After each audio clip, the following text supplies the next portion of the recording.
Hi there, I'm Dave Taylor from Dave Taylor Miniatures. Welcome to the second video on the Warlord Titan build. In this video we're going to talk about preparation, taking those large hunks of resin that we looked at in the last video, cutting off the gates and vents, cleaning things up, cleaning up mold lines, and then washing them in warm soapy water. So let's get to it. Okay, well here we go. First up, I'm going to be cutting the large hunks of resin off the pieces. So I thought I'd show you how I go through and do that. As with most things as we go through these videos, it's going to be the way that I've approached it. There are lots of different ways to do it yourself. This is just the way that I do it. First up, I've got a razor saw, so a nice sharp saw blade, very fine, and nice wooden handle. Have a fairly large pair of side cutters. These are already dinged up quite a bit, so I use these for my sort of large all-purpose clipping. Smaller pair of side cutters for finer pieces. A knife with a sharp blade, ready to slice off slivers of resin here and there, and if I really need it, a half round file to get those final bits off. So because I'm going to be starting on the legs first, where all good Titan builders should start, I thought I'd go through and cut some of these big hunks of resin off. So I'll start with this one because it's going to need the saw. But this is the obviously the sort of pelvis section, looking at the butt there, and we've got these two sections to cut through to remove this big gate. So I'll start in there, just slide it in against that line. I'm holding it down as tightly as I can on this slightly rickety table. Certainly a recipe for success. Now, in lots of literature you read about resin casting, you might be able to see some of that dust flying up there.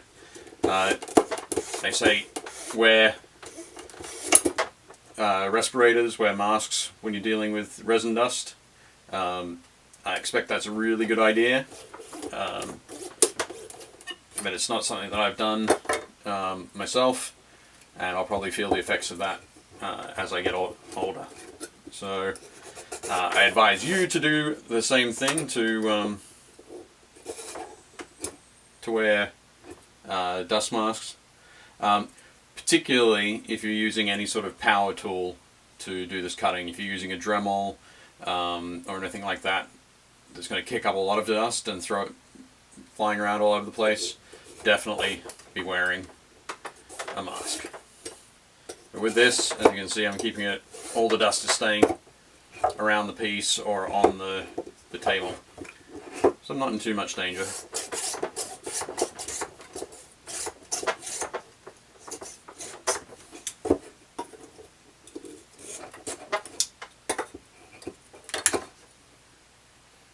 There we go. I just had to cut through to the point where I could snap that off. Just a little bit of, if I can clean that dust off. Now this piece,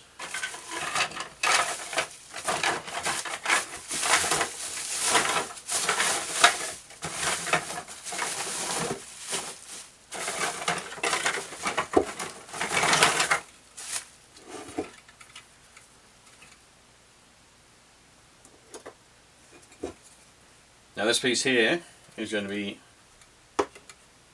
sitting on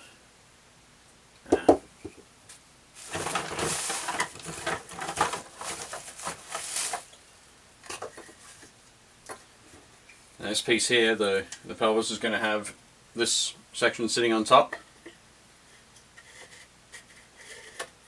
At the moment that spins, and as you can see, we need that to spin nice and freely, which it does. But what we can do is still take this down just a little bit further, this little nubbin on here. So I'm going to take my knife, I go in. Some folks at this stage use a large file. Some others might use a Dremel at this point to grind that away. I've always been a guy who likes to work with what he's got to hand, and typically that's a hobby knife.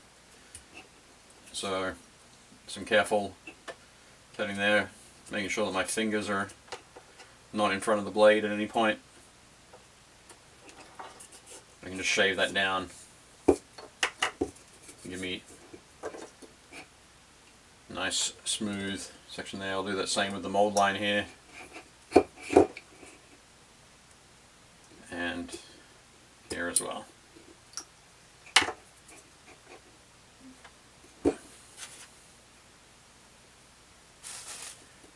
So there we can see that's going to move nice and smoothly. I'm going to give us a full 360-degree spin. And that's more design rather than an element of the cleaning. So that's the first step. I can come back later on once it's been washed and work out what I'm going to do with these slight mold lines through the center of this piece. Fortunately, there's not too much on that. That's a nice big hefty piece of resin. I'm going to put these aside, and at the end of the project, or actually once everything's clipped off, I'm going to weigh this and find out just how much of this mighty beast is in excess resin. Okay, next up I'm going to grab this. This is the center of the foot. And you can see here that there are lots of these little tubes coming in. We've got 1, 2, 3, 4, 5, 6, 7, 8. The first two of these that I'm going to tackle, I'm going to use the larger clippers. And so that I can get in and see what I'm doing, I'm going to clip across at the top there and clip this other tube at the top.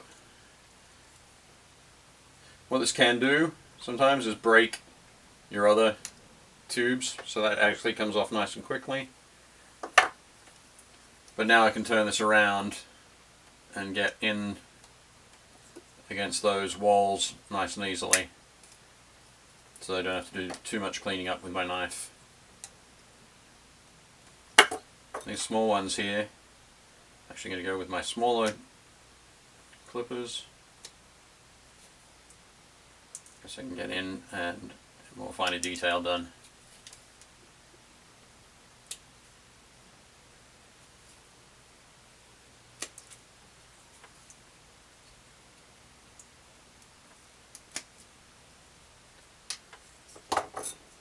There we go. And now to take a look at it, see where I need to shave some bits down with my sharp hobby knife.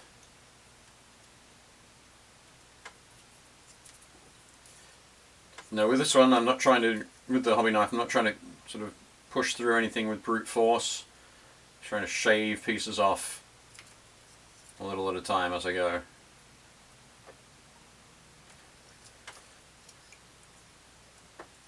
Pushing a hobby knife through thick chunks of resin with brute force is a good way to lose sections of your fingers.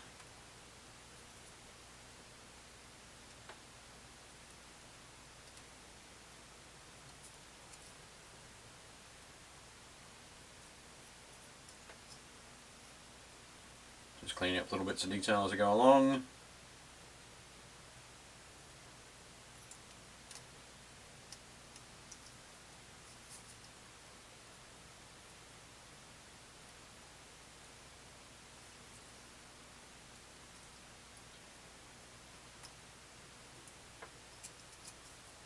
There we go. So we have the basis for 1 foot. The central piece.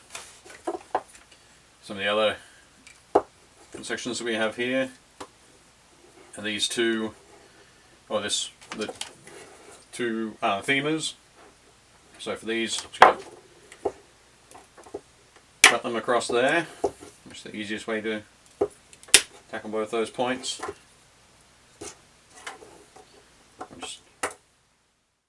Okay, so that was a fun one. Just while I was clipping away here, my hand moved and impaled myself on my sharp hobby knife, so I should put that to the side until I need to pick it up. A little bit of blood, not too bad, but I will move on. In there and clip. I'm going to put my hand around this so that the piece I'm clipping off doesn't fly around the room.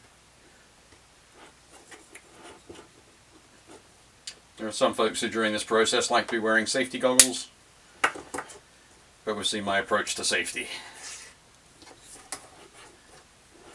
So now I'm going to pick up the dangerous piece that's already caused me to bleed and shave those sections down. Doing this starts to give me a closer look as well at all the pieces, obviously. But by that I mean I can look at this and I can start to get an understanding of what all the parts are going to, what's looking like what. I can start thinking about how I'm going to paint them. I can start looking at what I need to come back with later on to trim out little bits of flash that might appear, like just between those pistons in the wall there. That gives me a much better idea of those sorts of things. Unfortunately on this one the lines, mold lines aren't too bad. There we go, and finally here I'm just going to take a look at the big piece of the front leg armor. Just held on by 7 of the vents there. So I'm going to come along, clip each of those as tightly as I can to the piece.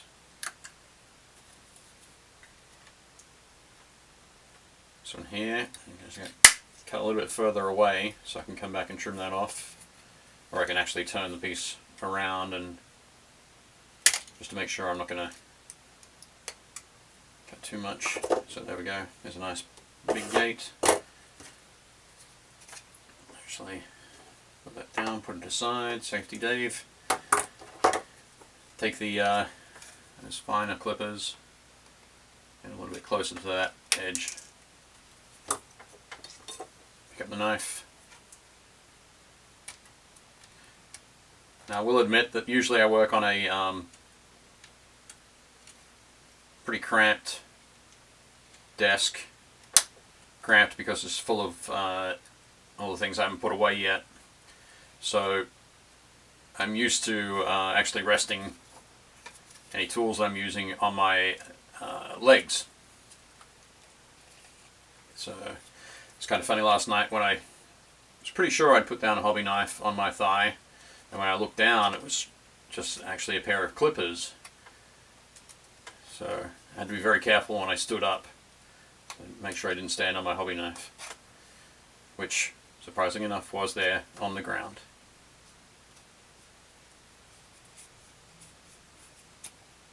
Okay. Looking around quickly.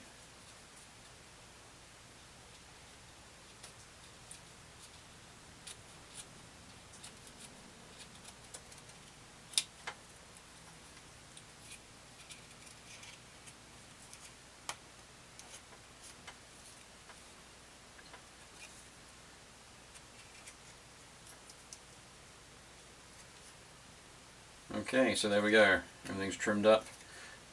Now, some folks might be asking why I'm trimming everything down before I wash it. I figure that there's no need to wash all of these large hunks of resin. They're not going to do anything else, so I can put those aside and just focus on the extra pieces I'm going to need for the build. So, rather than make you sit through all of it, I'll leave you there. I'll go ahead and clean up these couple of bags and make sure I've got all the pieces for the legs, and then I'll be back to show you how I go through and wash the resin. So stay tuned. So there we have it. I think that's pretty much all the bits and pieces that go into making up the legs. Now to tidy up the area and wash them. So I'm back with that in a moment. Okay, now we're at the next stage, which is cleaning the resin, removing the all too necessary mold release from the resin. For those of you who don't know, mold release is used to help the mold pull apart from the resin piece, and the annoying thing about it is that even though you need it to get the pieces out of the mold, it's these are kind of a greasy sort of surface that sometimes your paint will not stick to, and there's nothing worse than having a $2,000 model where your paint is peeling off. So of course with this one we need to make sure that it all gets cleaned. There are lots of different ways to go about cleaning your resin, well, possibly almost as many as there are different hobbyists around the world, but this is the way that I like to use. I must admit that seeing a few photos of people's bathtubs full of Warlord Titan parts was very tempting to try and echo that, but unfortunately my tub's a bit of an old one and it wouldn't show up too well on camera. So here I am instead in my basement with two reddish orangey tubs and two dish towels, tea towels, dishcloths, ready to hold all of the washed pieces. So the thing I do after I take my watch off is grab an old toothbrush. I've got a tub here with some warm soapy water, just using some dish soap in this. So the idea is that that'll cut some of the sort of the greasy mold release. A little bit of scrubbing to get into the corners, and then I can rinse it off in my tub of cold water over here. Now you don't want your warm soapy water to be too hot, otherwise you might deform some pieces of the resin. So we'll try and avoid that as we go. First up I've got this thigh plate and knee pad. I simply dunk it in the water. Give it a good scrub. Try to see if the water is still sort of beading off it. And here it looks like it's doing alright. If you see that sort of beading and the water peeling back from the surface, that means you've got still got some grease on there that you need to get rid of.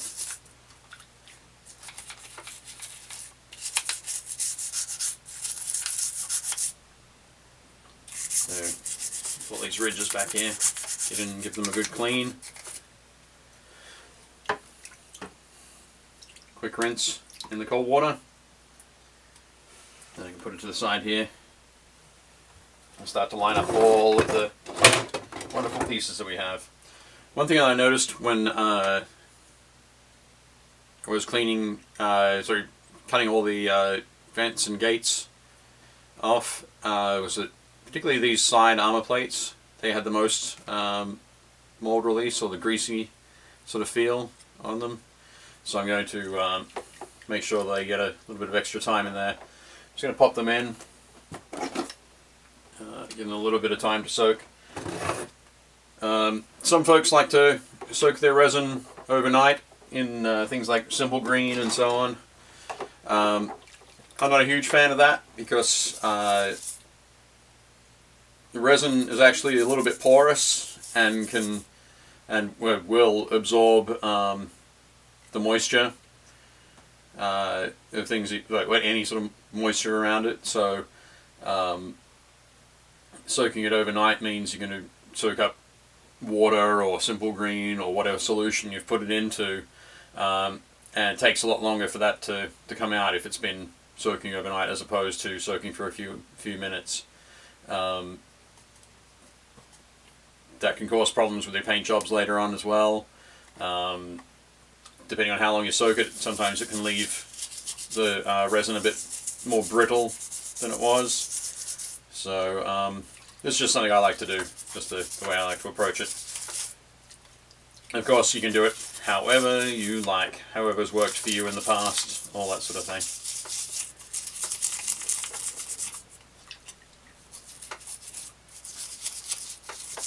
Again, just give it a scrub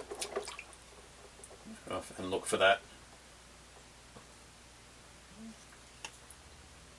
So that's not peeling away there, so time for a quick rinse. And then over onto the cheap pieces that have been sitting here for a little bit. I'll give them a scrub now. Okay, so there we have it.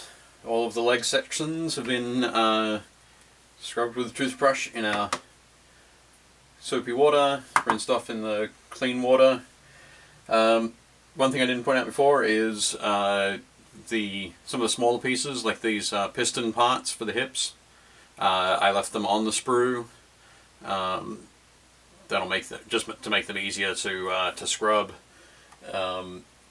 Same with some of the other smaller parts, the other parts of the pistons, the panels here that go on the feet between the toes. I decided to do that after I'd cut these off the sprues. These are the armor plate, the pieces that hold the armor plates onto the lower legs. So of course, after I cut those off, I realized, well, that's going to be a bit of a pain to scrub. So I left all these other smaller pieces on their sprues.